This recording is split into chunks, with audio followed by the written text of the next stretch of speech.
Bonjour à tous, je suis ravi de vous retrouver pour une nouvelle vidéo consacrée aujourd'hui à l'activité de marchand de biens et plus précisément à l'étude, la présentation d'une opération qui malheureusement n'a pas dégagé de marge bénéficiaire et a plutôt généré une moins-value. Alors, j'ai longtemps hésité avant de réaliser cette vidéo parce que bon, on n'est jamais fier d'indiquer qu'on a réalisé une moins-value. Alors, fort heureusement, c'est l'unique opération qui s'avère déficitaire parmi près d'une quarantaine que je réalise donc avec mon associé. Mais après réflexion et après avoir consulté, vous avoir consulté notamment sur les réseaux sociaux et notamment le réseau Instagram, eh bien, j'ai pensé que ça serait au contraire assez porteur pour tous, pour chacun, d'identifier les raisons d'une opération qui s'avère déficitaire. Les raisons, vous allez le voir, elles sont multiples. Elles sont multiples. Toutefois, il y a un élément majeur qui a généré, qui a provoqué cette perte, c'est, vous l'avez compris avec la miniature, le financement, un financement alternatif, et on va naturellement y revenir. Alors, je vous propose de regarder rapidement le sommaire de cette vidéo. Donc, on va évidemment évoquer le contexte de l'opération, puisque ça a également des conséquences. On va évoquer également nos erreurs, en tout cas ce qu'on aurait pu faire de mieux, même s'il y a eu des aléas qu'on n'a pas pu maîtriser. On va parler naturellement du financement. Les aléas, voilà, on a eu 2 reventes annulées, on va revenir dessus et qu'est-ce que ça a généré comme frais. On va parler de l'engagement, des engagements qui ont été pris par donc cette plateforme de crowdfunding. On va détailler tous les coûts de financement, je l'ai dit. Je vais donner mon avis de manière générale sur le crowdfunding, mon avis plus précis sur Riser, et quelle autre solution on peut envisager pour venir financer un projet de marchand de biens. Alors, en introduction, donc je l'ai un petit peu indiqué au début, pourquoi cette vidéo?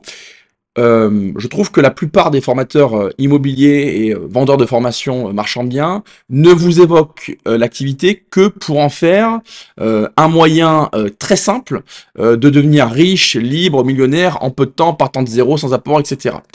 Et sans, comment dirais-je, vous indiquer les risques. Il n'y a personne, j'ai vu aucun webinaire, parce qu'on m'envoie parfois des webinaires, une fois je regarde par curiosité, il n'y a aucun webinaire dans lequel on aborde la notion de risque. Évidemment, c'est moins vendeur de dire que bah, on peut parfois réaliser des opérations négatives. Et ce que je peux vous assurer aussi, c'est que la plupart des personnes que vous voyez sur les réseaux du matin au soir avec des liens sponsorisés qui vous expliquent que le marchand de biens, c'est miracle, parmi eux, croyez-moi, j'ai les informations, beaucoup se sont plantés, beaucoup ont des opérations déficitaires, en ont actuellement, et évidemment, peu, voire aucun ne vous en parle. Et donc c'est assez dommage parce que je trouve que ça participe à générer de l'expérience pour aussi les autres. C'est-à-dire que moi, si j'ai fait des erreurs et que je dis, bah voilà les erreurs que j'ai fait, attention, ne faites pas les mêmes, bah ça pourra vous aider, vous, à ne pas reproduire ces erreurs. Donc je trouve que quand on se revendique formateur et qu'on souhaite être pédagogue, eh bien, même si c'est moins vendeur, je trouve que chaque formateur devrait agir ainsi. Montrer ses réussites lorsqu'elles sont réelles, parce que parfois elles sont pas réelles ou alors c'est pas les siennes, c'est très bien, mais montrer voilà ses échecs, je pense que ça peut être également très porteur. Donc, on va vous détailler cette opération. Je dis on, je vais vous détailler, mais parce que sur cette société de marchand, évidemment, je suis associé. Alors, en préambule, la vidéo qui suit donc, son seul objectif, c'est de vous informer, vous, investisseurs immobiliers ou marchands de biens, sur les risques potentiels qui sont liés à certains services de financement. Et je vais pour cela me fonder, m'appuyer sur des éléments concrets que j'ai moi-même vécu. Ok. Donc ces éléments, ils sont factuels, ils sont vérifiables. En aucun cas, cette vidéo vise à dénigrer, diffamer ou encore porter atteinte à la réputation d'une entreprise ou d'un tiers. Je le précise. Le contenu que vous allez voir, il reflète une analyse objective qui est destinée encore une fois à favoriser la transparence et la compréhension des enjeux pour les utilisateurs de ce type de plateforme. Donc évidemment, on va parler des risques du métier de marchand de biens, et cette vidéo c'en est un parfait exemple. Alors fort heureusement, encore une fois, nous, on a réalisé près d'une quarantaine d'opérations, donc ce risque, cette opération, elle est bien plus facile à absorber que pour un néo-marchand de biens qui aurait écouté les conseils d'un vendeur de formation qui lui explique il peut lever un financement sans apport, sans argent, et qui a simplement à aller voir une société de crowdfunding, qui vit quelques aléas, quelques imprévus, bah derrière lui, il est par terre. Voilà, donc on va revenir encore sur ça. Un petit coup de promo, on sort la version 2 de notre livre Marchand de biens. Donc c'est un livre formation, c'est une formation écrite. Ce livre, il fait 716 pages. On y évoque énormément de choses. Il y a beaucoup de marchands de biens qui viennent témoigner, des professionnels, des avocats, des experts comptables, des notaires, des architectes, enfin tout un tas de professionnels qui font partie de l'écosystème du marchand. Il sort le 23 juin et vous verrez que c'est le même ton que dans cette vidéo. Il y a zéro bullshit. C'est-à-dire que nous, on n'est pas là pour rendre l'activité plus belle qu'elle ne l'est. Évidemment qu'elle est enrichissante, sinon on la ferait pas. On n'aurait pas réalisé autant d'opérations. Mais par contre, on va vous dire la vérité. Je vais le dire dans cette vidéo et on le dit évidemment dans notre livre. Alors, le contexte de l'opération. Donc, l'acquisition, c'est un appartement donc qui a été acquis fin 2022, donc début 2023, on a fait l'opération, la signature, la réitération. Et le contexte, c'est qu'en fait, c'est un bien qui est apporté et qui est substitué par quelqu'un qu'on appellera un apporteur d'affaires, puisqu'en fait, il n'avait pas le financement. Il fait un petit peu de marchand aussi, mais il n'avait pas le financement pour réaliser l'opération. Et en fait, à cette époque-là, cette personne avait plutôt la réputation d'apporter de bonnes affaires. Et d'ailleurs, et c'est également une de nos erreurs, cette opération, ce projet faisait partie en fait de 3 opérations au total. Il y avait 3 appartements sur Cannes, avec un potentiel de valorisation qu'on avait identifié, et dont 2 qui étaient, donc les 2 autres, qui étaient particulièrement porteuses.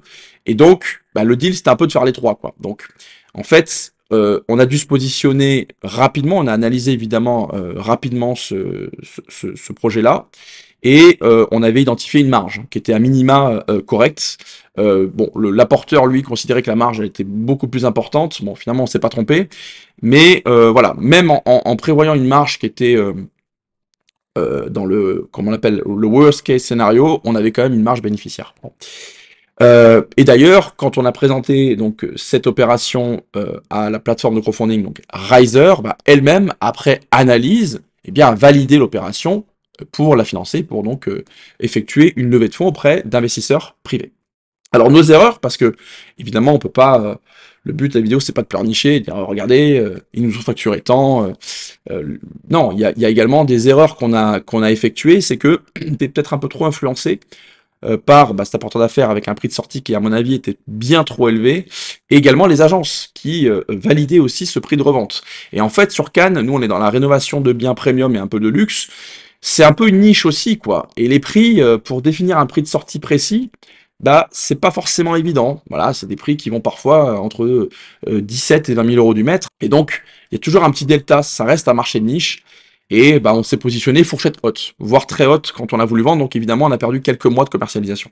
Et c'est vrai qu'il y a des marchands de biens qui eux sont financés soit en fonds propres, soit avec un coût moindre, eux peuvent tenter de se mettre fourchette haute.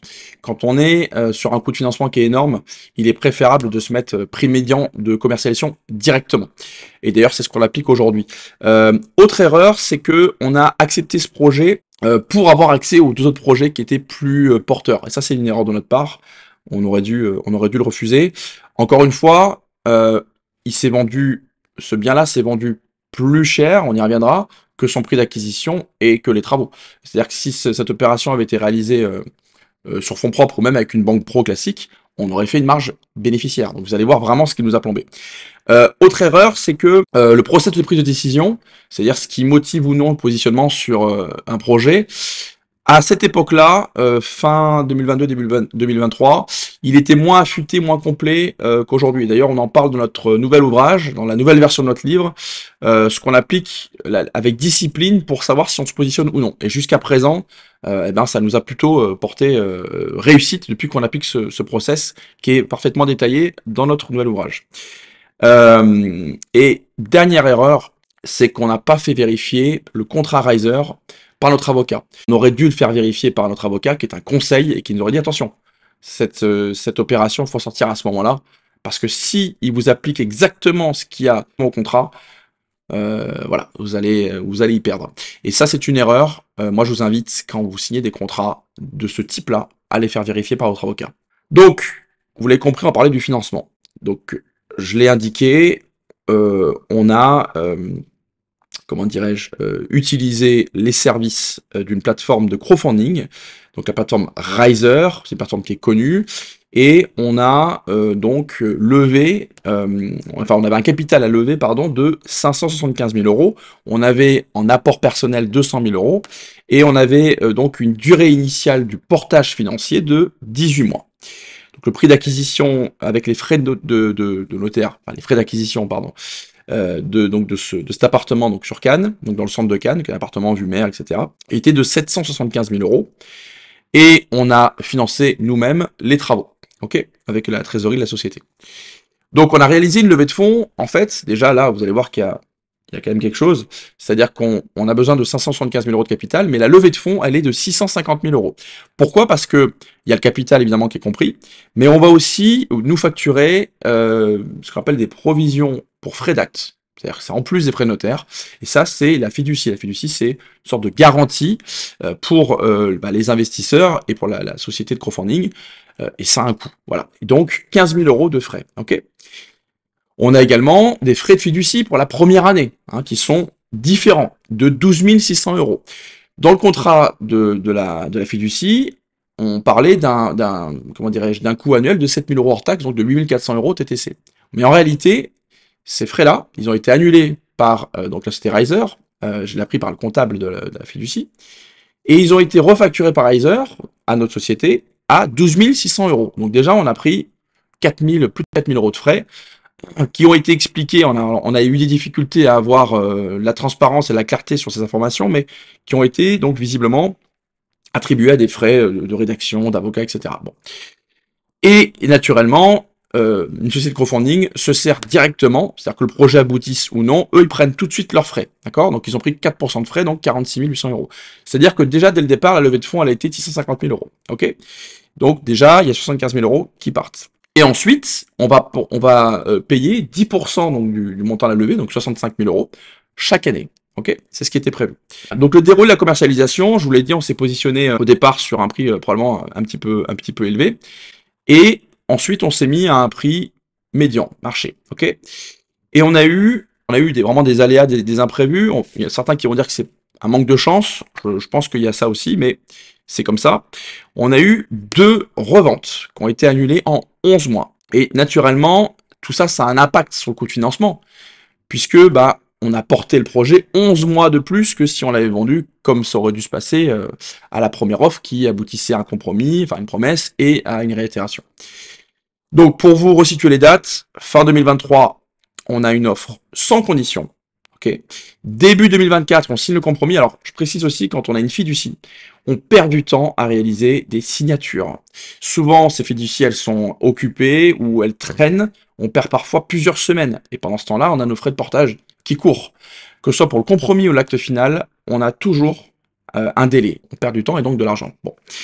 Donc, début 2024, on signe le compromis, donc de revente. Juin 2024, on a une réitération prévue. Mais là, annulation de l'acquéreur sans aucune raison. Alors ça, c'est la première fois que ça nous arrive. Et j'attire votre attention, ceux qui pensent qu'on peut récupérer un dépôt facilement, je vous assure que c'est absolument pas le cas. Et discuter, demander à vos notaires, c'est très très rare et très difficile de récupérer un dépôt en partie ou totalement. Et puis surtout, vous prenez le risque de vous bloquer après une revente. Donc quand c'est comme ça, nous, voyant les frais de portage qui allaient, comment dirais-je, augmenter, on a décidé de recommercialiser. Ok, on a recommercialisé et en septembre 2024, une nouvelle offre. Donc ce qui prouve que on était au prix et que le bien générait de l'intérêt. Ok, on a eu une nouvelle offre avec des conditions de financement, mais quand on a étudié le profil, qu'on s'est renseigné, c'était vraiment quelqu'un qui avait des garanties qui étaient proposées notamment par donc l'assistante de cette personne. La réitération était prévue donc pour décembre 2024. Ok, et là, on a eu un refus de financement puisque le client était cité dans les Panama Papers. Alors les Panama Papers, pour ceux qui l'ignorent, en fait ça désigne la fuite de plus de 10 millions de documents par un cabinet d'avocats. En fait il y a eu une fuite par un cabinet d'avocats panaméen avec un lanceur d'alerte, etc. Et en gros, ça incrimine entre guillemets des mouvements d'argent douteux de personnalités politiques, hommes d'affaires, etc. Et donc naturellement, quand il y a un client qui se voit incriminé, bah, ça peut avoir des répercussions sur le déblocage de fonds. Bon, en l'occurrence, nous, ça a bloqué. Voilà. Donc ce client nous avait demandé des délais. Je ne cache pas que ça faisait la deuxième fois qu'on prenait une réitération annulée. On l'a recommercialisé et on a eu, entre guillemets, la chance pour le coup de retrouver rapidement quelqu'un. Donc là, c'était en janvier 2025 donc de cette année. On a retrouvé une personne qui nous a fait une offre sans condition de financement. Et là, ça s'est passé normalement. On a pu vendre donc en avril 2025. Donc tout ça pour vous dire que on n'a pas vraiment eu de chance. C'était difficile de détecter que ces personnes allaient se rétracter, quelles que soient les raisons. Et par contre, évidemment, bah, ça a eu des répercussions sur nos frais de financement.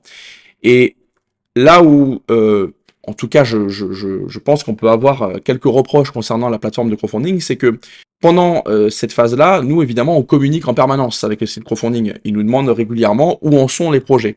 Et là, avec eux, on a été évidemment totalement transparent et on espérait qu'il y ait un petit peu d'empathie, et en tout cas au téléphone, la personne qui était donc de l'équipe de Riser à l'époque, puisqu'après ça a changé, nous disait, écoutez, ne vous inquiétez pas, vu la situation, vu le contexte, notre but c'est de vous accompagner, eh bien on ne prendra pas en compte de frais de prolongation, voire d'intérêts, pardon, de pénalités auprès d'investisseurs. Voilà. Ça c'est un engagement oral. Et c'est une erreur qu'on a fait aussi, c'est-à-dire qu'on a trop fait confiance, on aurait dû dire, bah, ok, est-ce que vous pouvez l'écrire? Voilà, ça c'est quelque chose qu'on aurait dû faire, et si ça vous arrive, faites-le. Après, parfois, ces sociétés de crowdfunding vous font exceptionnellement, comment dirais-je, une offre orale, mais s'en tiennent au contrat. Et c'est ce qui s'est passé, on va le voir après. Donc nous, on nous avait vraiment promis une absence de pénalité. Ok. Et je rajoute aussi que je discute régulièrement avec des sociétés de crowdfunding, autres que Riser, et ce qui nous explique souvent les dirigeants, c'est que quand ils ont face à eux des marchands de biens un peu margoulins, qui répondent pas, qui coulent limite volontairement des boîtes et qui prennent l'oseille, évidemment, là, ils n'hésitent pas à leur appliquer des, comment dirais-je, des pénalités ou des frais supplémentaires, d'autres frais de dossier, etc. Mais quand on a des marchands de biens qui paraissent sérieux, qui communiquent en permanence, qui démontrent ce qui se passe avec des compromis, qui transmettent des documents pour expliquer que bon bah là c'est vraiment un cas particulier, bah, généralement il n'y a pas d'application de frais quoi. Bon voilà. Donc on va évoquer le coût total du financement. Et là, il y en a certains qui vont halluciner. Donc après, en fait, quand on revend avec une fiducie, eh bien en fait c'est la fiducie qui récupère le produit de la revente, qui va déduire les frais bah, de ses frais à elle, hein, de fiducie, qui n'ont pas été versés, et qui va déduire également tous les intérêts, tous les frais qui sont dus à Riser. Et les détails, vous les avez. Donc, on a payé 170 000, enfin un peu plus de 170 000 euros d'intérêts. Donc sur la période de 18 mois, et on a eu 2 prolongations, donc vous connaissez les raisons, donc une de 6 mois et une de 4 mois. Donc on a eu 10 mois de retard, et donc ces 10 mois de retard ont été facturés par 3% de pénalité donc sur les rendements qui étaient versés aux investisseurs, et on a eu 2 factures de frais de prolongation hein, pour quasiment 20 000 euros.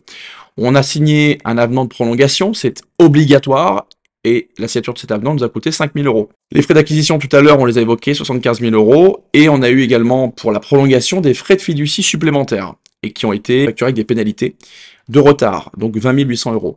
La totalité de ces frais, c'est 290 386 000 euros, pour un projet qui a été acquis en 2023, qui a été revendu en avril 2025. Je ne sais pas si vous imaginez, vous avez besoin de 575 000 euros de capital, et on vous facture 290 386 euros.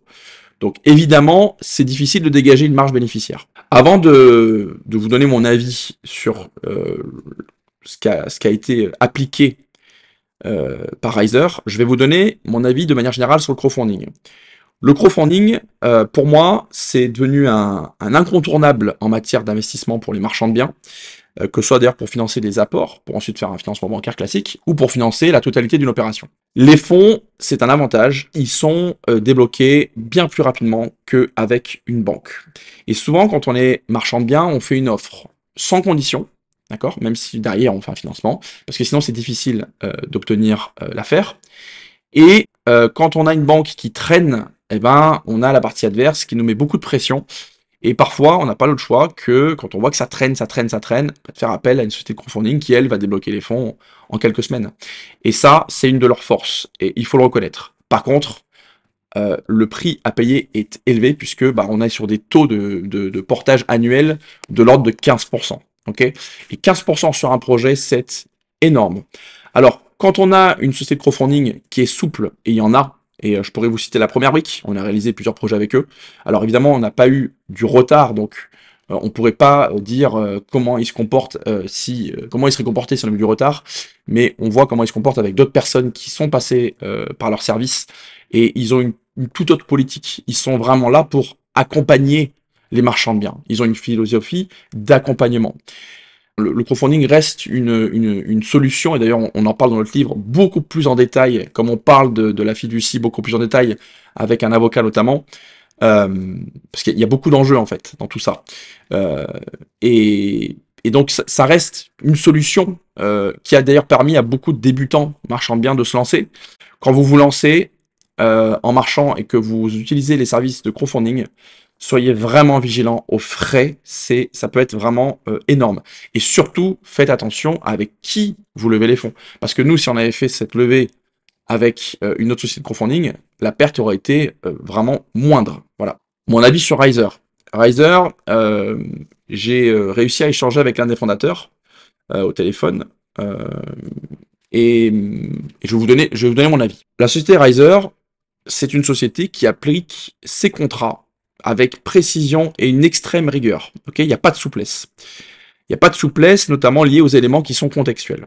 Les frais qu'elle applique en cas de prolongation, selon moi, ils ne peuvent pas aider un marchand de biens, ils ne peuvent pas accompagner un marchand de biens, ils ne peuvent que conduire à le couler, clairement. Nous, encore une fois, si on n'avait pas réalisé d'autres opérations, là, clairement, on coulait. Hein. Et d'ailleurs, c'est ce que j'ai essayé d'expliquer aux fondateurs. Je dis, là, ce que vous nous appliquez, limite, on perdrait moins d'argent à couler la boîte, quoi.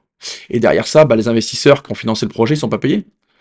Et derrière votre réputation, déjà qu'il y a quand même pas mal de critiques sur le système du crowdfunding parce qu'il y a plusieurs projets en retard, etc. Il faut pas oublier quelque chose, et je parle aussi aux investisseurs, c'est aussi grâce aux marchands de biens qui sont sérieux et qui vont au bout, même quand parfois ils sont déficitaires, que les investisseurs sont payés et que les sociétés de crowdfunding gagnent de l'argent aussi, puisqu'ils vont après pouvoir être crédibles pour faire d'autres projets. Donc ça, pour moi, c'est très contestable. Ce positionnement-là est très contestable. Et en appliquant ce type de frais, ça ne peut conduire un marchand de biens qu'à faire défaut. Et c'est peut-être l'objectif. Peut-être que l'objectif, c'est de conduire un marchand de biens à faire défaut pour que derrière, la fiduciaire récupère le bien. Peut-être. C'est possible. Donc pour moi, c'est pas un réel partenaire c'est pas un partenaire fiable pour un marchand de biens, puisque elle va pas récompenser les marchands de biens qui, même en situation de déficit, vont quand même rembourser. C'est-à-dire que nous, on a fait le job, on était sur une opération déficitaire, on a fait le job, on rembourse, et en fait, on a eu le sentiment d'être puni.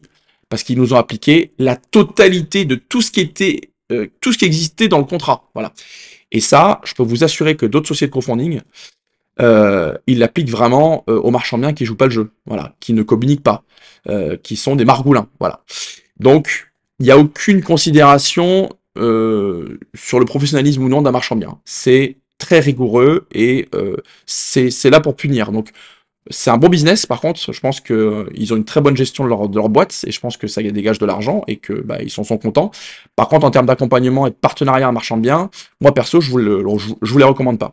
Et il y a aussi un manque de clarté, de précision. C'est-à-dire que moi, quand j'ai voulu avoir le détail des frais qui étaient appliqués, parce que dans un contrat, c'est pas clair, hein, j'ai mis des semaines à avoir des informations. Et ça, c'est embêtant quand même. Il y a un manque de congruence, évidemment, vis-à-vis des engagements qui sont pris par leurs collaborateurs. Quand vous avez quelqu'un au téléphone, même si c'est au téléphone, qui vous explique que vous ne serez pas pénalisé, que vous n'aurez pas de frais de prolongation, et que derrière, on reçoit un décompte d'une fiducie, ou en fait, si, ça, c'est pas sérieux. Ça, c'est pas sérieux. Et on nous explique, parce que nous, après, on a demandé évidemment une confrontation avec cette personne, pour dire, mais on pourrait lui parler pour que, face à face, pour qu'elle admette qu'elle nous a indiqué qu'il n'y aura pas de pénalité à 2 reprises, enfin, à nous, à mon associé. Et bien là, non, non, non, la personne, elle n'est plus là, elle travaille plus en ce moment, donc voilà, bon, bah c'est comme ça.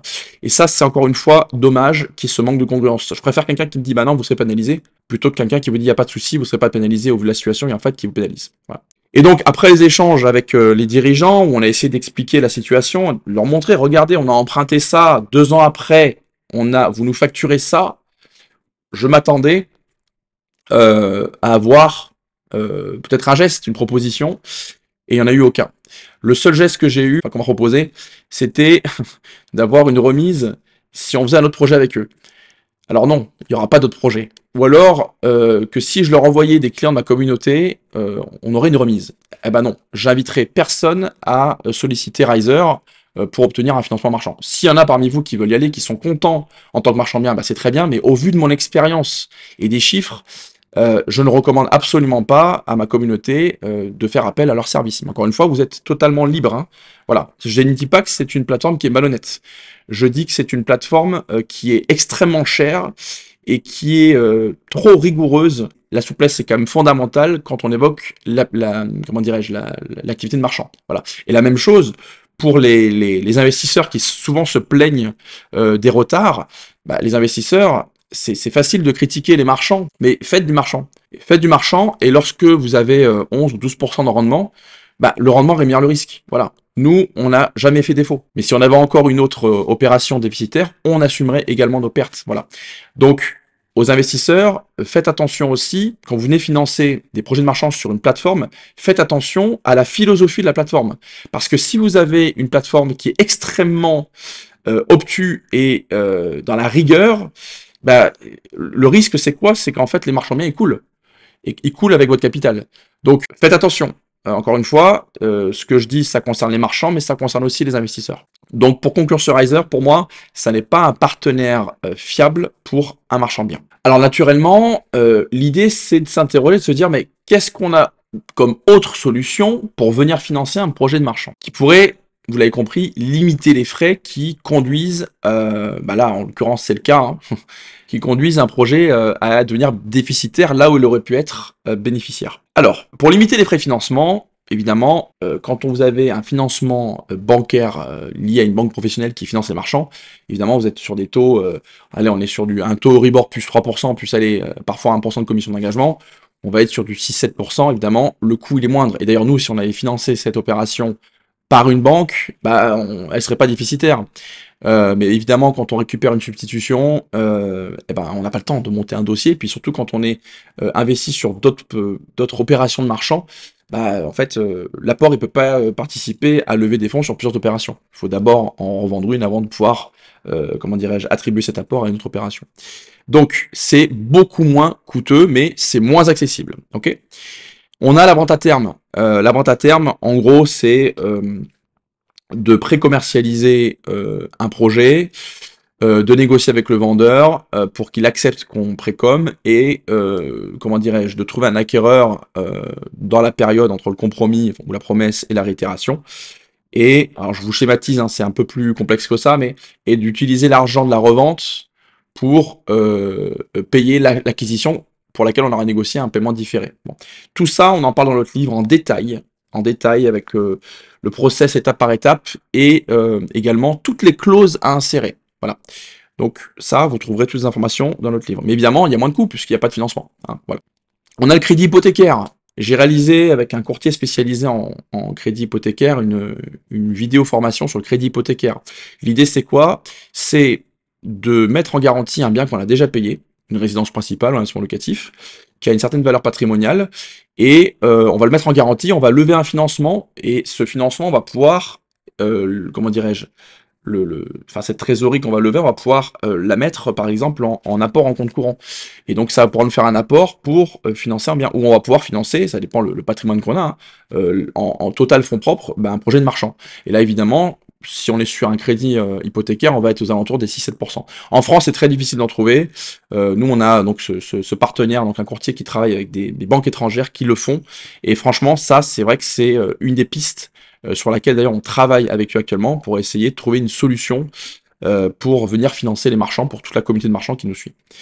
Évidemment, les fonds propres associations, bah, quand on est par exemple en fonds propres, évidemment, on n'a pas de cofinancement, mais quand on est associé avec un financier, on peut par exemple négocier via un contrat de CEP d'ailleurs qu'on offre aussi dans notre livre. Je fais beaucoup de pub pour ce livre, mais sincèrement, il est très riche. On peut venir s'associer via donc un contrat de CEP avec un financier, et puis négocier que bah, nous, on source l'opération, on fait l'opérationnel, on suit les travaux s'il y en a, et puis bah, on va prendre par exemple 30% de la marge, ou 40% de la marge, ou 50% de la marge, peu importe. Et puis bah, lui qui finance, bah, il va prendre 50%. Évidemment, l'intérêt, c'est que c'est beaucoup plus confortable pour un marchand de biens, puisqu'on n'a pas cette pression d'avoir des intérêts en permanence. Donc ça, c'est aussi une autre solution. Et évidemment, le crowdfunding. Je ne voudrais pas discréditer totalement le crowdfunding, hein, qui reste, comment dirais-je, un moyen de financer un projet, un moyen souple, un moyen efficace, puissant et réactif. Mais simplement, faites attention aux frais. Faites attention aux frais donc pendant la durée de portage prévue, mais aussi les frais ensuite, quoi. Ça, c'est vraiment fondamental. Et je pense que le modèle de crowdfunding, il va falloir qu'il se réinvente parce que sinon, il va y avoir de plus en plus de défauts. Donc très sincèrement, donc bon, voilà. Mais encore une fois, ça reste une solution si on a une durée de portage qui est minime. Donc comme je l'ai dit, on travaille sur une recherche d'une solution là avec un partenaire pour essayer de proposer donc aux marchands de biens une solution un peu moins coûteuse et beaucoup plus confortable. Je vous en parlerai bientôt si ça aboutit.